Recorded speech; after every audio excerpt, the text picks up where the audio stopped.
Hey everyone, welcome to CLAT Point and let's start आज का the Hindu news discussion. काफी सारे important articles हमारे एग्जाम के पर्सपेक्टिव से हमें डिस्कस करने हैं, तो बिना समय गवाए शुरू करते हैं। देखिए, if you are preparing for CLAT, AILET and LSAT या क्लैट पीजी, तो please check our courses. Description में हमारे ऐप का लिंक है, वेबसाइट का लिंक है, आप जा सकते हैं, वहां पे इन कोर्सेज की जानकारी ले सकते हैं। अपार्ट फ्रॉम इट, आज से हमारा नया प्रहार बैच शुरू हो रहा है फॉर क्लैट 2026, जिसके अंदर हम आपके घर पे बुक्स भेजने वाले हैं, पर्सनल मेंटरशिप है, 1-to-1 सेशंस हैं, everything you needed to crack this exam, सब कुछ यहाँ पे इंक्लूडेड है। अपार्ट फ्रॉम इट, ओलेट की क्लासेस, जो अदर लॉ एंट्रेंस टेस्ट आप देंगे, उसकी क्लासेस भी इसमें फ्री हैं। अगर आप हमारे एनएलसेट के एग्जाम की तैयारी कर रहे हैं, तो आप हमारा जो एनएलसेट का बैच है फॉर 2026, आप इसमें इनरोल कर सकते हैं। आज से नया बैच शुरू हो रहा है, इसमें भी हम आपको books, mocks, classes, everything you need to crack this exam, सब कुछ देने वाले हैं। डिटेल्स आप हमारी ऐप पे जाके इन दोनों कोर्सेज की डिटेल जानकारी ले सकते हैं। हमारी टीम का कॉन्टैक्ट नंबर भी है, जहां पे कांटेक्ट करके आप हमारे कोर्सेज की जानकारी ले सकते हैं। चलिए शुरू करते हैं। 32 Tamil Nadu fisherman held by Sri Lankan navy Stalin right to Jaishankar seeking permanent solution. देखो, तमिलनाडु फिशरमैन इशू में नंबर ऑफ टाइम्स हमने डिस्कस किया है, तो आज डिस्कस नहीं करेंगे, बस एक जल्दी से रिवाइज कर लेते हैं। आपको याद होगा, मैंने आपको तमिलनाडु फिशरमैन इशू बताया था। हुआ क्या था? हुआ यह है कि तमिलनाडु के जो आगे हमारा इंटरनेशनल मैरीटाइम बाउंड्री है बिटवीन श्रीलंका एंड इंडिया, उसको बहुत बार तमिलनाडु के मछुआरे जो हैं वो क्रॉस कर देते हैं, श्रीलंका के साइड में चले जाते हैं और वहां पे उनको पकड़ लिया जाता है। क्यों पकड़ा जाता है? क्योंकि आप इंडिया की टेरिटरी क्रॉस करके श्रीलंका के साइड में जाके मछली पकड़ रहे हो। इंडिया जो मछुआरे हैं, फिशरमैन से, वो ऐसा क्यों करते हैं? क्योंकि उनका ये मानना है कि इंडिया के साइड में ज्यादा अच्छी मछलियां अब नहीं बची हैं, क्वांटिटी में भी कम बची हैं, क्योंकि इस साइड में मछुआरे भी ज्यादा हैं, प्लस इधर ये ट्रैवलर्स का यूज करते हैं मछली पकड़ने के लिए, जो कि इंटरनेशनली सही नहीं समझा जाता, क्योंकि ट्रैवलर्स बड़े बड़े जाले होते हैं, उसको एक बार पानी में डालो, उस पर मछली भी आती है, मछली के बच्चे भी आते हैं, मछली का अंडा भी आता है, तो फिर सारे तरीके से जो छोटी मछलियां हैं वो नष्ट हो जाती हैं, जिनका कोई यूज भी नहीं है, वो मछली बड़ी भी नहीं हो पाई। श्रीलंका में वहीं पे जो है वो डीप फिशिंग टेक्निक का यूज करते हैं, जैसे डंडा फंसा के मछली पकड़ी जाती है, तो उसमें मछलियों का वेस्टेज नहीं होता है। अब इसमें कच्छातीवू आइलैंड भी न्यूज में रहता है। कच्छातीवू आइलैंड पहले इंडिया का पार्ट था, लेकिन जब इंदिरा गांधी जी ने 1975 के आसपास इंटरनेशनल मैरीटाइम बाउंड्री का जो एग्रीमेंट है वो किया था विद श्रीलंका, तो ये पार्ट हमने उनको दे दिया था, कच्छातीवू आइलैंड हमने उनको दे दिया था। पीएम मोदी ने भी कुछ समय पहले कच्छातीवू आइलैंड, जो कांग्रेस के द्वारा श्रीलंका को दिया गया था, उसके ऊपर आपत्ति जताई थी। अब यहाँ पे क्या न्यूज है? देखो, मैंने आपको बताया हर 15 दिन में हम ये न्यूज पढ़ते हैं कि इतने नंबर ऑफ फिशरमैन श्रीलंका ने पकड़ लिए, इतने नंबर ऑफ फिशरमैन श्रीलंका ने पकड़ लिए। तो हमारे जो आपके तमिलनाडु के स्टेलिन साहब हैं, उनका ये कहना है, जयशंकर जी जो हैं वो हमारे मिनिस्टर हैं, उनसे ये कहा जा रहा है कि भैया इसका कोई परमानेंट सॉल्यूशन निकालो, क्योंकि ये तो हर चौथे, पांचवें, 10वें दिन देखने को मिल रहा है। और बात भी सही है, क्योंकि यार इतना ज्यादा कोई रिपीटेटिव कोई चीज हो रही है, तो इसका कोई परमानेंट सॉल्यूशन तो निकलना चाहिए, जिससे कि या तो फिर हमारे जो तमिलनाडु के मछुआरे हैं वो श्रीलंका साइड में जाना ही बंद कर दें, और अगर कल को फिर अब जा भी रहे हैं तो कोई तरीका निकले कि जिससे फिर उनको पकड़ा ना जाए। ठीक, तो ये वाला ये आर्टिकल था। इसके बाद अगला टेक्स्ट वाले पेज का आर्टिकल है, what has supreme court previously ruled on gag orders. Gag orders basically क्या होता है? एक रिस्ट्रेन करने का ऑर्डर होता है कि भैया फला फला चीजें नहीं करोगे। तो ये क्यों, कंटेक्स्ट क्या है, पहले पढ़ लेते हैं। सुप्रीम कोर्ट ने फेब 18 को इंटरिम प्रोटेक्शन दी थी अरेस्ट से तो रणवीर अलाहाबादिया, जो कि एक पॉडकास्टर है, आपको याद होगा इन्होंने समय रैना के शो में एक स्टेटमेंट दी थी फादर वाली, फादर मदर के सेक्स से रिलेटेड। तो उसके बाद ये काफी कंट्रोवर्सी में चले गए थे, काफी सारी एफआईआर इनके ऊपर हुई थी। इंडियाज गॉट लेटेंट करके जो ये यूट्यूब पे सीरीज आती थी, उसके अंदर ये चीज देखने को मिली थी। तो इनको काफी सारी कंडीशन रखी गई थी जब इनको ये प्रोटेक्शन दी थी सुप्रीम कोर्ट ने। उसमें एक ये भी था, गैग ऑर्डर था कि भैया अब आप फला कोई भी कंटेंट नहीं बनाओगे टिल सुप्रीम कोर्ट की परमिशन के, सुप्रीम कोर्ट के मतलब कुछ नए ऑर्डर्स के जब तक सुप्रीम कोर्ट परमिशन ना दे तब तक आप जो है कुछ नया कंटेंट नहीं बना सकते हैं। तो उसी के ऊपर ये आर्टिकल निकला हुआ है। अब थोड़ा सा इस पर्टिकुलर टॉपिक को एक बार डिटेल में डिस्कस कर लेते हैं। This is one of the most important article for this year, क्योंकि बहुत ज्यादा ट्रेंडिंग में रहा है, प्लस जो आपकी हमारी जनरेशन है उनसे काफी ज्यादा लिंक्ड भी है, और ऐसे क्वेश्चंस एग्जामिनर्स को काफी अच्छे लगते हैं जो आपके हमसे रिलेटेड हो। ठीक, तो इसीलिए इस पर थोड़ा ध्यान देते हैं। सुप्रीम कोर्ट का गैग ऑर्डर आया था पॉडकास्टर रणवीर अलाहाबादिया के ऊपर, उनको रिस्ट्रिक्ट किया गया था सोशल मीडिया एक्टिविटीज ना करने के लिए और बहुत सारी चीजों के लिए। अब इसमें क्या प्रॉब्लम हुई, इसमें कुछ लोगों का ये कहा गया कि भैया हमारी supreme court freedom of speech को प्रोटेक्ट करने के लिए होती है, अब इनके फ्रीडम ऑफ स्पीच को आपने इस गैग ऑर्डर से रोक दिया है, ये वॉयलेशन है। Even the case of Shreya Singhal versus union of India 2015 का केस, उसमें ये कहा गया था कि विच वारंटेड अगेंस्ट वेग restriction that could create a chilling effect on free expression. ठीक है, हमारा फंडामेंटल राइट जो है उसका भी वॉयलेशन है, तो ये इसका क्रिटिसाइज किया जा रहा है। अब थोड़ा सा और डिटेल में जाते हैं कि इन लोगों के ऊपर क्या आरोप लगे इस पर्टिकुलर मामले के अंदर, और इससे रिलेटेड क्या क्या चीजें हैं हमारे देश के अंदर, प्लस इसमें जो क्वेश्चंस आपके एग्जाम में बन सकते हैं वो भी हम देख लेते हैं। ठीक, तो सबसे पहले देखो ऑब्ससेनिटी क्या होती है। It is a content that violets public decency and morality. इसमें ये टर्म बहुत ध्यान रखना, पब्लिक डिसेंसी एंड मॉरलिटी को जो हार्म करे वो ऑब्ससेनिटी कैटेगरी में आता है। ऐसे देखो दो तीन शब्द और हैं, उसमें कंफ्यूजन बहुत रहता है। ऑब्ससेनिटी मैंने बताया करप्ट इंप्रेशनेबल माइंड्स, ठीक, एक्सप्लिसिट सेक्सुअल मटेरियल की बात होती है। वल्गैरिटी क्या होता है, it causes disgust but does not corrupt morals, use of swear words. Indecency क्या होती है, violate societal norms without being obscene, revealing clothing in conservative areas. तो ये आपके कुछ इसमें डिफरेंस हैं, जो ये वर्ड्स अलग अलग चीजों में यूज किए जाते हैं। लीगल स्टैंडर्ड क्या है, अभी इसको हम आगे देखते ही हैं। ठीक, एक केस है देखो, क्वीन वर्सेस हिकलिन का, इससे रिलेटेड 1868 का, जहां पे हिकलिन टेस्ट दिया गया था। बेसिकली हिकलिन टेस्ट का मतलब ये था कि कोई भी चीज ऑप्शन है कि नहीं है, ये टेस्ट कैसे होगी, किसी ऐसे कुछ आदमियों पे उस पर्टिकुलर चीज को दिखाओ जो बहुत हाई मॉरल ग्राउंड्स के हों, जिसके चांसेस हों कि वो उस पर्टिकुलर चीज से इंपैक्ट हो जाए। अगर उनको ये लग रहा है कि हाँ भाई ये ऑप्शन है, तो फिर ये ऑप्शन है। तो ये केस था Queen versus Hicklin, stabilize the Hicklin test, defining obscenity based on isolated passages impact on vulnerable individuals. Roth versus United States 1957 का केस है, rejected the Hicklin test, introducing the community standard test, considering the work as a whole. Ranjit D Udeshi versus state of Maharashtra, ये भारत का case है, adopted the Hicklin test in India, banning Lady Chatterley's lover for ऑब्ससेनिटी।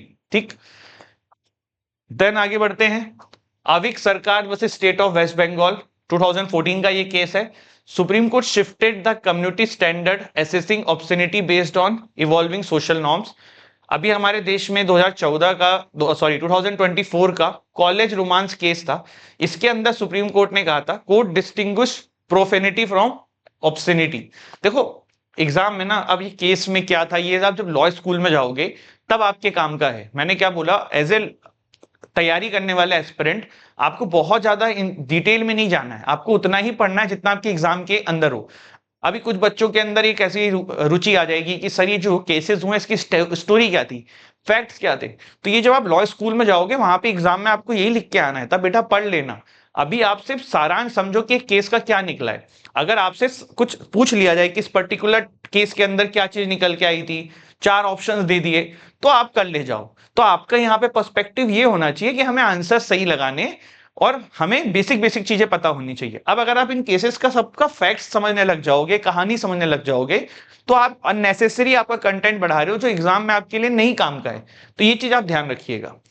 इसके बाद section, कुछ हमारे जो देश के सेक्शंस हैं या जो लॉज हैं क्या कहते हैं ऑब्ससेनिटी के बारे में, वो देख लेते हैं। तो सेक्शन 294 ऑफ बीएनएस जो है, ये बात करता है क्या, prohibition sale distribution advertisement of obscene material including digital content, punishment up to 2 years jail and 5,000 fine for the first time offenders. तो this is an important section, ध्यान रखिएगा। Then section 67 of IT act 2000 क्या कहता है, it regulates online publication of obscene material, punishment up to 3 years imprisonment and 5 lakh fine for first time offenders. ठीक है, indecent representation of women prohibition act 1986, so it prohibits indecent portrayal of women in media. Just give me a second guys.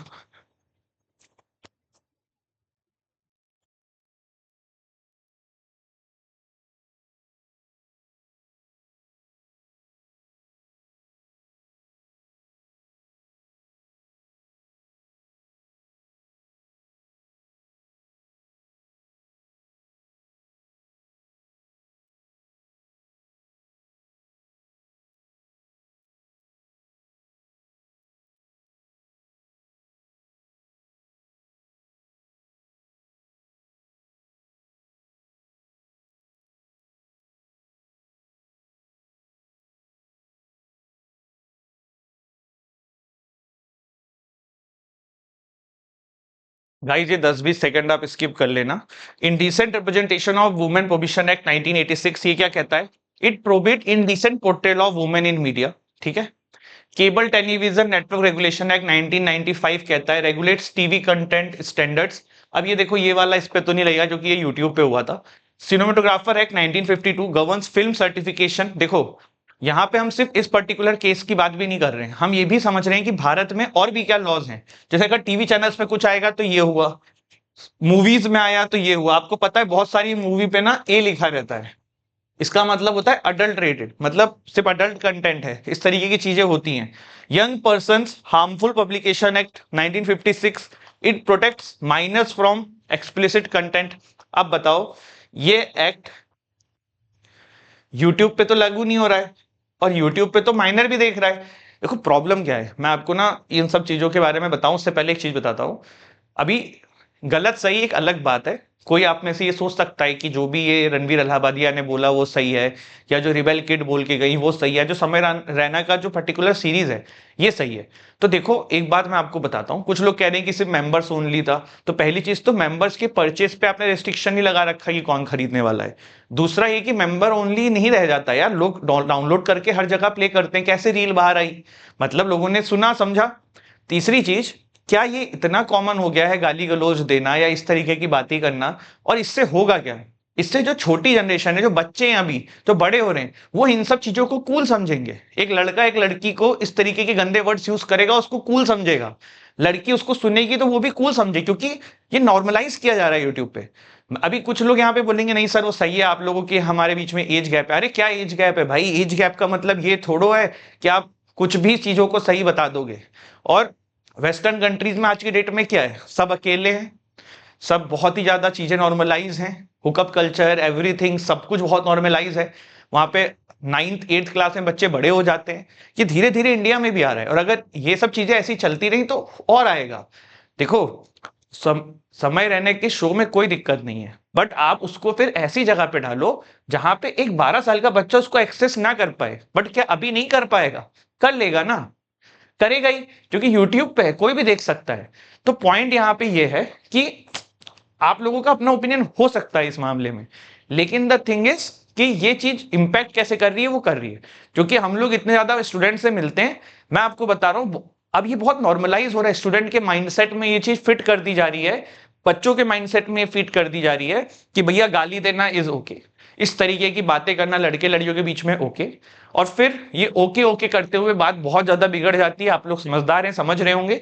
तो ये problem है, बच्चे जल्दी बड़े हो रहे हैं हमारे देश में, अब ये चीज सामने आ रही है। Obscenity laws in other countries क्या है? यूनाइटेड स्टेट्स में first amendment protects free speech. Miller test 1973 में दिया गया था ऑब्स्टिनिटी को देखने के लिए। देखो यूएस में तो बहुत ओपन है, वहां पे आप मूवीज देख लो, वहां पे आप कॉमेडी शोज देख लो, वहां पे बहुत ज्यादा चीजें ओपन है, बहुत ज्यादा फ्री स्पीच है। लेकिन फिर आप वहां की सोसाइटी को भी देखो, वहां पे आदमी ज्यादा से ज्यादा ब्रोकन है, ब्रोकन पैसे से भी है, लाइफ में भी है, कोई रिलेटिव्स नहीं है, कोई जानने वाला नहीं है, कोई फ्रेंड्स नहीं है, वहां का आदमी बहुत डिप्रेस्ड है। तो ये सब चीजें धीरे धीरे अगर इंडिया पे अडेप्ट करता जाएगा तो ये हो जाएगी। UK obscene publication act 1857 originally applied the Hicklin test, later revise under the criminal justice and immigration act 2008। ठीक है। सुप्रीम कोर्ट का क्या कॉल है regulation of obscene online content का? तो सुप्रीम कोर्ट ऑफ इंडिया ने काफी समय से स्ट्रेस किया है कि रेगुलेट ऑब्सीन कंटेंट करना चाहिए on social media during YouTube Ranveer Allahbadia and bail hearing. देखो, आप ओटीटी को मैनेज कर ले रहे हो, आप सब चीजों को कर ले रहे हो, पर यूट्यूब का क्या? वहां पे तो सब चीज फ्री ऑफ ऐसे डल रही है। इंस्टाग्राम का क्या? इंस्टाग्राम पे आज की डेट में इतना वल्गर कंटेंट डल रहा है, इतना वल्गर कंटेंट डल रहा है, क्या बताओ। और व्यूज कितने, सबसे बड़ी प्रॉब्लम ये है ना, खपत कितनी है इन कंटेंट की। आप ये देखिए, इंस्टाग्राम पे एक क्रिएटर है, मैं आपको सिंपल बता देता हूँ, एक लड़की है जो बहुत अच्छा कंटेंट बना रही है, वो व्लॉग दिखा रही है या कुछ कर रही है, उनको व्यूज नहीं मिलेगा। वहीं एक लड़की जो है वो अपना जिस्म प्रदर्शन करने लग जाए, उसको व्यूज मिलने लगेगा। एक लड़का जो है वो बहुत अच्छा कंटेंट बना रहा है, बता रहा है, उसको व्यूज नहीं मिलेगा। वही वो माँ बहन की गाली देने लग जाए, व्यूज मिलेगा। तो पॉइंट ये ना कि हर जगह पे ये चीजें हो रही हैं। क्वेश्चन ये है कि इसको रेगुलेट कौन करेगा, और दूसरी चीज क्यों हमारी जनरेशन जो है इसको इतना कंज्यूम कर रही है, ये भी एक बहुत बड़ी प्रॉब्लम है कि आप और हम इसको देख रहे हैं तभी तो वो लोग डाल रहे हैं, और क्यों ऐसी व्यूज ज्यादा आ रहे हैं। तो that is another issue, morality and all, वो हमारे इसमें नहीं है। लेकिन एज ए टीचर मेरा एक दायित्व है कि मेरे स्टूडेंट्स को थोड़ी सी मॉरल वैल्यू में सिखाऊं। और मेरा ये कहना है कि देखो, गलत सही कुछ नहीं होता है, लेकिन एक चीज समझ लो, एवरीथिंग इज नॉट कूल। आप लोग यहां से कॉलेज में जाओगे, कूल बनने के चक्कर में कोई ऐसी गलती मत करना जिसके बाद जीवन भर रिग्रेट करते रहो। तो एवरीथिंग इज नॉट कूल, और ये सब ऐसे ही धीरे धीरे होता है। पहले आप गाली गलौज करोगे, फिर उल्टी सीधी बातें करने लगोगे, चीजें फ्रैंक होंगी, फिर आपको पता है। तो ये मेरा एक दायित्व था बताना, बाकी आप लोगों की इच्छा है। कुछ इश्यूज देख लेते हैं इसमें क्या है। देखो, सबसे पहली चीज तो freedom of speech versus public morality. देखो, एक तरफ है हमारे देश में फ्रीडम ऑफ स्पीच है, आदमी जो चाहे वो बोल सकता है। दूसरी तरफ है लोगों के सेंटीमेंट। अब क्या लोगों के sentiment versus freedom of speech में से किसको ऊपर रखा जाएगा? तो पहली फाइट तो इसकी है। Article 19 sub clause 1 sub clause A guarantees free speech. Article 19 sub clause 2 allows reasonable restriction to upload decency and public order. Judicial concern, the court urged the government to act, signaling judicial intervention if necessary. ये topic हमारा हो गया। इसके बाद Russia launches largest drone attack on Ukraine, Zelensky ने कहा है। देखो, जेलेंस्की अब बहुत ज्यादा इग्नोर फील कर रहे हैं, तो ऐसे भी बोल सकते हैं, प्लस क्या पता रशिया ने एक्चुअल में किया हो, वी डोंट नो। तो दिस इज द न्यूज। इसके बाद Russia signs MoU to build port in Myanmar. Then again this is a short news, देख सकते हैं आप आपके एग्जाम के पर्सपेक्टिव से। This is it, this is our 20 minute the Hindu news discussion, जिसमें हम कोशिश करते हैं 20 मिनट के अंदर जो भी उस पर्टिकुलर डे की इंपॉर्टेंट न्यूज के आर्टिकल्स रहे हो आपके एग्जाम के पर्सपेक्टिव से हम कवर करें। और आज का सेशन हमारा खत्म होता है। Don't forget to subscribe us. If you wish you can enroll in our courses, detail check कर लीजिए, कॉल भी कर सकते हैं। Thank you so much. जय हिंद, जय भारत।